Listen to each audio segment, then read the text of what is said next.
Antonio Manganiello per streetnews.it. Ragazzi, il nuovo pezzotto dei soliti tappi è quasi pronto, manca veramente poco e questa volta il protagonista della canzone è Tonino Pistillo. Allora, Tonino, cosa si prova ad essere protagonista di una canzone dei soliti tappi? È una grande emozione ed è molto faticosa pure perché essere protagonista, mamma mia, non ce la faccio più. Come non ce la fai? Allora, vogliamo spiegare, è la parodia in effetti di Carletto, la canzone di Corrado, in questo caso è diventata Pistillo. Ecco, vogliamo anche spiegare un attimo di cosa si tratta? Sì, è una mia parodia che praticamente io mangio sempre, ecco, si parla di che io mangio sempre.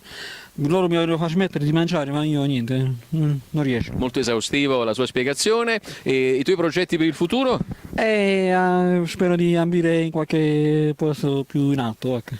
Cioè dove? In paradiso? Sì, in paradiso, perché no? Ok, facciamo anche vedere il cappellino di uno dei nostri sponsor, Mauriello Petroli, ok? Quindi tra pochissimo gireremo le ultime scene, siamo nel backstage, da Antonio Manganiello e da Pistillo è veramente tutto, state buoni, ciao!